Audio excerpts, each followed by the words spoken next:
there's some sort of ceiling, there's some sort of reason why, when it comes down to it, when it's real money, the traders have some sort of upper limit. Two traders, Darren and Walter, pull back the curtain on profitable trading systems, consistent money management, and profitable psychological triggers. Welcome to the Two Traders Podcast. Welcome to the Two Traders Podcast. I'm Walter. I've got Darren on the line here. Hello, Darren. Good evening, Walter. So, Darren, the idea for this podcast is, why is it that Forex trading is so easy to get into? So I have this theory, and I'd love to get your thoughts on this. So the theory goes something like this. It's really easy for you to make it work. If there's some sort of business or idea, something that you can do or that anyone can pick up and, yep, it's going to work, it's going to make the money, it's going to be a success, then usually what happens is the governments or the powers that be or whoever, the trade unions or the organizations, the professional associations, they make it difficult for you to get in. So you've got to jump through hoops, you got to put some money up, you got to get some licensing or whatever, you got to get some certifications. Anything that's a good business, usually there's a lot that goes into it to making it difficult so that not anyone can do that. Now there's an old story in the island of Nauru. I don't think they do this anymore, but in the island of Nauru, it was basically this island that was just mined. It's pockmarked, just completely. It looks like the moon. They've just taken out these big chunks of whatever they were mining over there, phosphorus, I think it was. And so once that was done, they became like a financial center where anyone could go over there and start their own bank. So anyone could have a bank, which was kind of unique in the world because in most places it's really difficult to start a bank, right? It's not something that anyone can just decide, yeah, tomorrow I think I'm gonna start my own bank, because banking is one of those things that's generally it's pretty easy business. You loan money out and you charge a high interest rate, and then you take money in and you pay out a very low interest rate, and you make money on the difference, just like being a broker, right?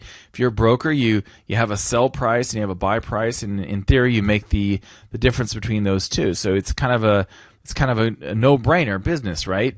But those are banks, brokerage firms. They're not really easy to get into. It costs a lot of money. You got to go through a lot of licenses and jump through a lot of hoops. Whereas Forex trading or trading in general, that's a pretty easy thing to get into. Anyone can basically go online, type in your credit card, answer a few questions, send it through, and you've got an account and you're ready to go. And you're trading, man. So my thought here, Darren, is that the really easy things to get into, like trading, the reason why they're so easy is because most people are unable to make it work for them. So I'd love to get your thoughts on this idea. First of all, do you agree that the really no-brainer businesses, the easy businesses to make money in, are difficult to get into? And then the easy things such as trading, one of the reasons why it's so easy to get into is because most people find it very difficult to do this. Yeah, definitely. I mean, it should be like a warning sign, really, shouldn't it? If it's very easy to start a business with very little funds and very little training, then making a profit from that business is going to be notoriously hard. And, it's kind of like the casino, they make it very easy for you. When you last time I flew to San Francisco, when you get off at the airport there, they have like coaches from the casinos in Nevada waiting there to take you up to the ski resorts. But if you get on a particular casino bus, then they give you $50 or something and a free bus, but you have to get off at the casino and then go inside to get the $50. And of course you get the $50 and you turn around and you see all the machines and you instantly go and spend the $50 and then more on top than you would have paid just for your coach in the first place. So yeah, they make it easier, and they're constantly making it easier. And I think, when the internet came along, that was the moment that they really could make it easy for people to get into trading. And it does highlight the fact that it's going to be very hard to walk out of a profit. Not many people walk out of a casino with more money than they walked in with. Yeah, I heard once that it was in Vegas. I don't know, it's probably more than this now, but it was $300. So every time somebody walks in the door in the casino, it's worth $300 to them. And this might have been like 15 years ago, so it's probably different now. But and I find that fascinating because if that was true of those casinos that give you that free shuttle, then it costs them $50 to get you to the casino, and then it costs them another $20 in the shuttle, in the shuttle cost or whatever. They're still up $230, aren't they? Yeah. Yeah, it's a no-brainer. All right, so Forex trading is really, really easy to get into. We know that retail Forex brokers, they have the lifeblood for the retail Forex broker is new accounts. They have to have new accounts coming in because they're burning through accounts. Traders are quitting and blowing up their accounts and don't have enough money in their accounts anymore or have negative balance or whatever that is. So they're always trying to get more and more people in. But I guess what's fascinating is that, traders can make money doing this, and yet, it's one of those things where I guess it almost seems like it's too easy, doesn't it? I guess that's your point, isn't it, about the casino? It just, if it seems too easy, if it seems like a no-brainer, it seems like, yeah, you should do this, then that's a sign that there's more to it than that.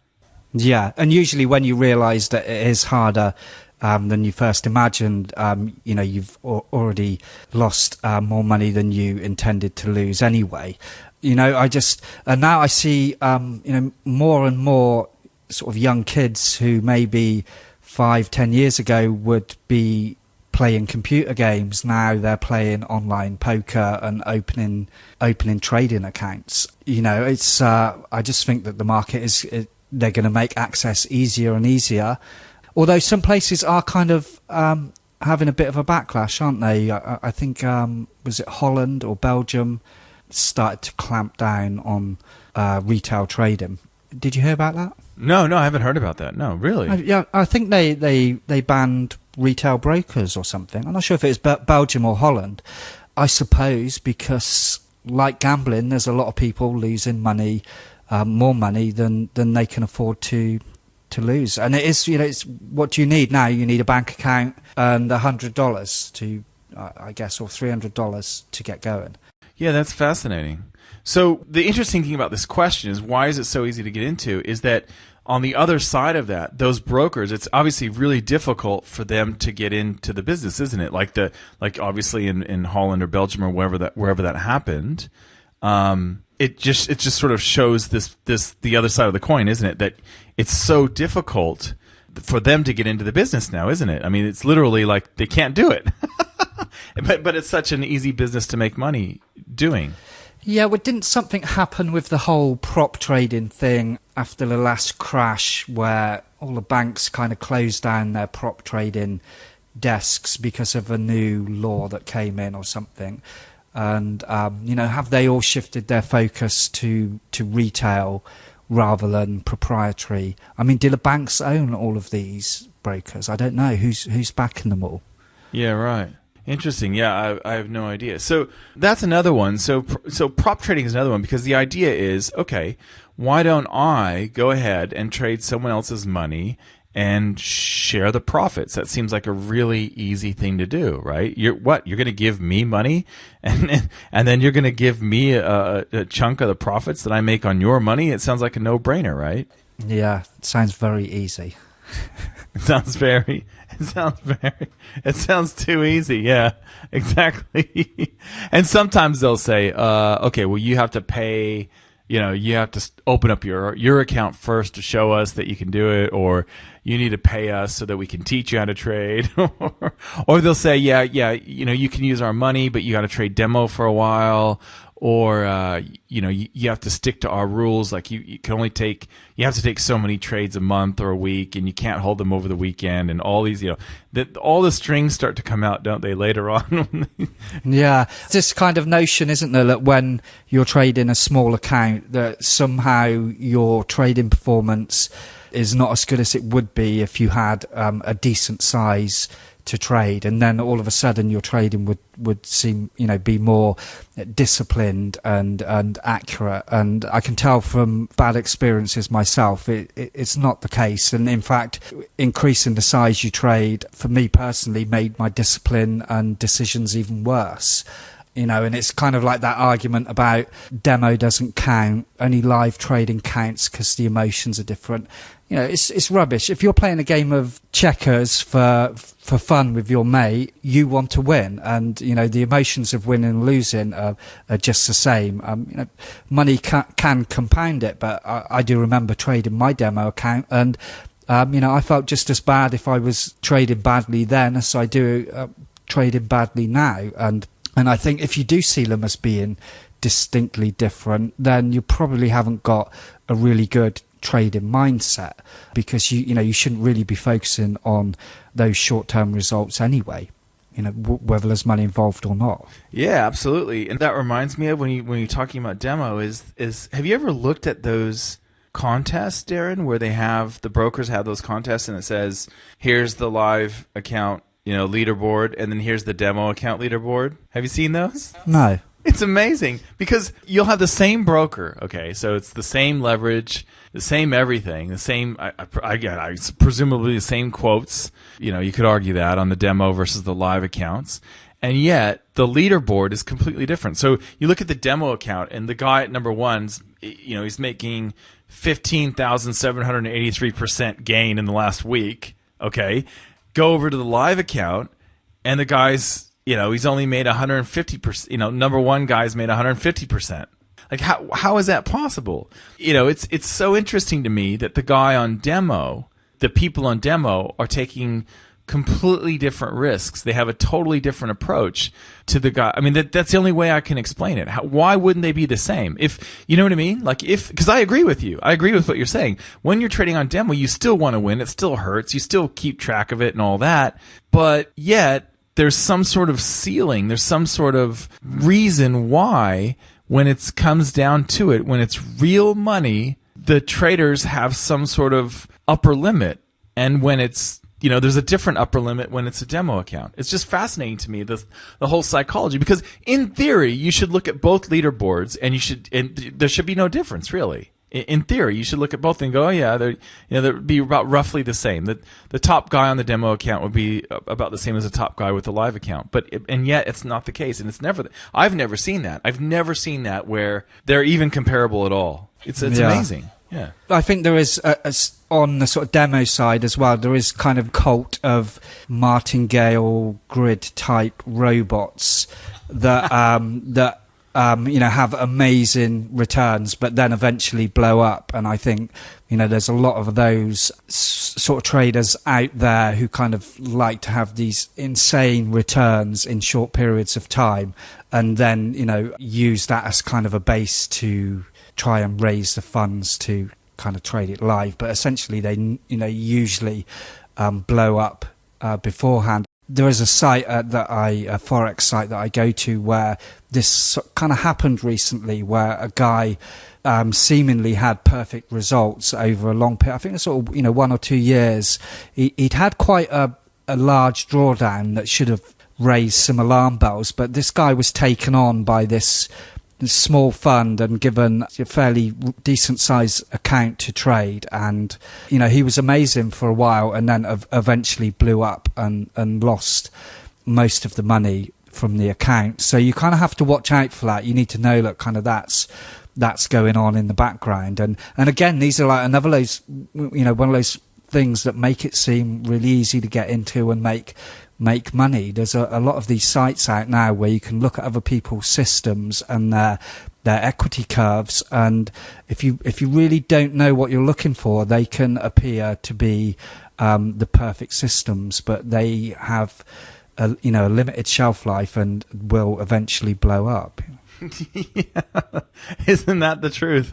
Like, and I think you can see it in the equity curve. I believe that you can see it in the equity curve. Like, if the equity curve looks kind of like stairs, you know, it kind of goes up and then it flatlines, or goes down and then goes up, and then, you know, if it looks like stairs, then that's pretty good, you know. Yeah. But if it's got a 45-degree angle,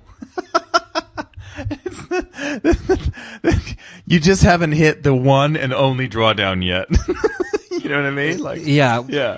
Where that slope's just a little bit too perfect, it raises your You know, and especially if they're hiding their entries and stop placement, things like that. Oh, yeah. Yeah, totally. Yeah, that's right. So, you know, in the future, I think, you know, it's trading, the sort of growth that trading's having from the retail side is quite, you know, do you think it's just going to keep getting bigger and bigger? And I don't know. I think there's probably, I think what you're talking about in Belgium and obviously what's happened in the States over the last 10 years, I think that's kind of going to be the, you know, I guess you think about it like, you know, with online gambling or whatever, you know, I think that's, you know, in the States they did the same thing, didn't they? They kind of made it, I guess they made it illegal. I don't know. I seem to remember, you know, in the early 2000s, there was something was like, you know, basically all the online gambling companies had to move offshore. They weren't in the U.S. And I think that's probably going to be where the pressure comes from. If I had to guess, I'd say what will happen with retail trading, because you're right, it's exploding. And I think the regulators, the governments, they're the ones that are going to kind of push back. And, you know, it's funny how these things kind of go in cycles where first it was the gambling. Okay, we've got to get these guys out of here. Okay, this isn't working. You know, and then they all go to, you know, Bahamas or whatever. They all go to the Caribbean or wherever, you know, they move offshore. And then, okay, now we got to get this retail trading stuff is crazy. Push these guys out of here, you know, regulate them, get them out of here. It's kind of like, you know, first it was smoking, right? You know, smoking is really bad for you. We can't have anyone smoking in public areas. And now you can see what's happening is now it's moving. So it's now sitting is the new smoking. So you don't want to be sitting anymore. It's going to shave years off your life and whatever. And so I could just see like people at their office, nobody's got a chair now. You know what I mean? They're all standing up at their computers. Like, it's like everything's just it's snowballing, Darren. Like, you know, you know, it'll be like there's, you know, soon there'll be no sharp edges on anything. You know what I mean? Like, it'd just be everything will just be a pillow. You know what I mean? Like, there'll be no way that we can possibly harm ourselves. It's just crazy. Yeah, it's crazy. Yeah, I don't know. I mean, yeah, if I had to guess, I'd say that's for retail trading, that's where it's going to come from. It's going to come from the regulators, and they'll try and stop people from, you know, harming themselves or something like that. I don't know. It's crazy. So the other thing I wanted to mention with this idea about trading and why is it so easy to get into is because I actually believe that, and I think you're a great example of this, that trading and profitable trading in particular is simple. I don't want to use the term easy, but when you really break it down, it is simple. It doesn't take superior intelligence. It doesn't take computing power. It doesn't take necessarily a lot of what you would expect, you know, in terms of you know, making it a business. It's a very simple thing, and I think that's one of the things that trips people up is they think that there must be more to it, and they overcomplicate it.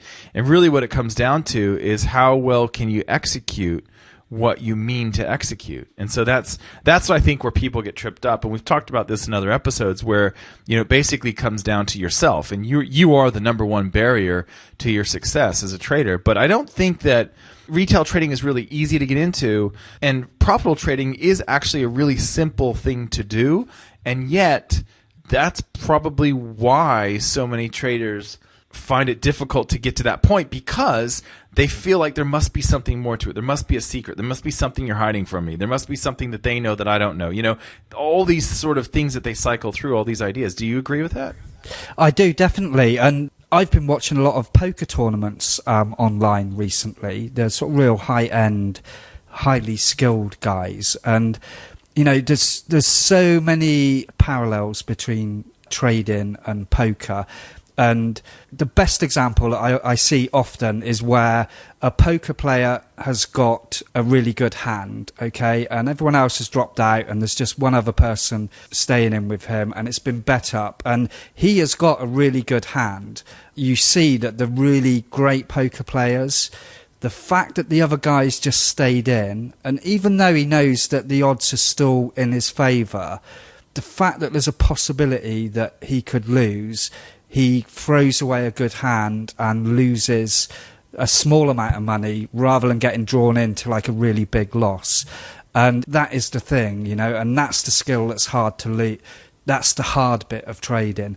It's the actual mechanics are fairly simple, and what you need to learn are simple, but those difficult decisions at key moments are the bit that's really hard to grasp. And I'd say to anyone, go on YouTube and watch some of the world poker tournaments, and watch half an hour of that and see how the really good poker players see how it's their decisions, and for them there's a limited number of outcomes, there's a limited number of cards that could come up, there's when it comes to the end, they can work out the statistics of how many hands could possibly beat them, and it's clear. And we don't really have that in trading, because the movement appears to be much more chaotic than you'd get from like a sequence of cards. But there's a lot to be learned from how they make their decisions in poker. Do you agree? Oh yeah, that's fascinating. And I hate to agree that gambling has a lot to do, that there are parallels with trading, because I think people confuse that idea. But I do agree, but I would say I've seen it from a different angle. So I've been listening to. So I like to listen to these podcasts where guys talk about gridiron, right? So NFL stuff, right? Okay. So and anyway, and one of the podcasts that this guy does, he started doing this one with this professional gambler, right?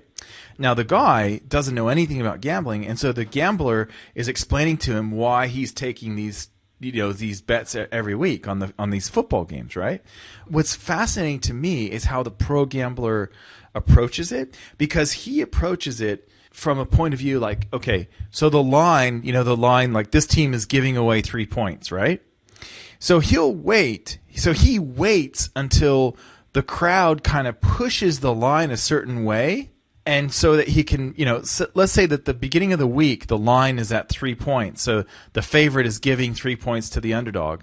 And then he'll wait until they push it to like 4 points, and then he'll place his bet. So that's why you see, and I never really understood this, but that's why you see the line move. Is what happens is like the idiots that don't know anything about, they're not pro gamblers, they'll take these early bets, and then the smart money kind of moves in at a certain point when the line gets to a certain level. You know what I mean? And I like that. I like that analogy, because you can look at, and I'll link this up in the show notes for people who want to see this, but a lot of brokers will give you this information. They'll show you what percentage of traders are long the euro or short gold or whatever, and you can actually see this. So it's kind of the same idea. You can see the line being pushed. You can see all of the longs in the euro are gone, and everyone's short the euro now, or vice versa, or whatever. And I like to be in that little tiny group right on the other side, if I've got a signal. So I think it's fascinating. And you can also look back historically, and you can see that a lot of times what will happen, so you can map the price. Okay, so you can map a price chart against the percentage of traders that are long or short, right? So for example, you can watch the downtrend in gold, all right? And so the line chart is going down. So this gold line is going down. So the price of gold is going down, and then you can watch as the percentage of traders who go long start spiking up. And what will typically happen is the percentage of traders going long the market, it happens during a trend when the trend is consolidating. So in other words, it's going down. Let's say gold's going down, it's consolidating, kind of flatlines for a little while, and then all these people jump in long because they think it's hit the bottom. And instead what happens is it's just consolidating, and then it makes another leg down. And then they all get purged out of their positions. They all get stopped out, and then you can see the percentage of traders going long gold falls again. You know what I mean? So it's fascinating, and it's kind of like, I think the way I look at it, the way I've mapped it into my brain is it's kind of like how these professional gamblers, they wait for the line to get pushed to a certain extremity, and then it's almost like it's hit the edge of the Bollinger Band or whatever, and that's when they get in on that extreme side. And anyway, I just think that's fascinating, and I'll link that up for those of you that want to see these numbers and see kind of what I'm talking about. So it's not exactly what you're talking about, but it's a similar idea, and it comes from gambling, and I just found that fascinating. Yeah, we can definitely learn. The gambling thing goes round and round. I know people are for and against it, but I think there's where there's a lot of skill and an element of luck involved, then those things have a lot of parallels with trading. Yes, absolutely. Yeah, absolutely. And we can learn a lot from, probability, game theory, all those sorts of things. Just playing games and things like that can help sharpen. Yeah, so it's because that's really what it is. I mean, I have this theory that, and I don't know if you would agree with this, but I have this theory that you could take a kid, an 8-year-old kid, and basically give them a trading system. And if they didn't know that they were making money, like if that didn't taint them and they just thought it was a video game, they would just absolutely kill it. Like, assuming that the system, has a positive expectancy and all that. If you just gave them this computer and said, dude, play this game, and then came back a week later, you'd be like, woohoo! Like, they didn't know that they were making money or whatever. I think it would be so funny, because I think it's true. It's absolutely true. If they didn't know that they were making money and they just thought they were playing a game, and you showed them the rules, I think they would smash it out of the park. I guess that's why we have child labor laws. Yeah, that's what I was thinking. I was just picturing loads of kids lined up in a bank working. Exactly, yeah. Can you imagine? With ill-fitting suits. Yeah, don't let the banks get a hold of this idea. Yeah. All right, well, that's all I've got, Darren, and I really appreciate your time. Any last-minute thoughts on why Forex trading is so easy for people to get into?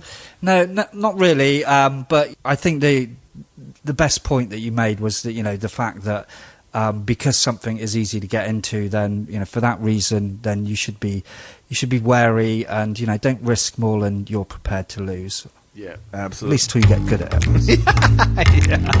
Yeah, absolutely. Okay, thanks, Darren. I'll see you next time. Yeah, great talking, Walter. Cheerio, mate. Bye.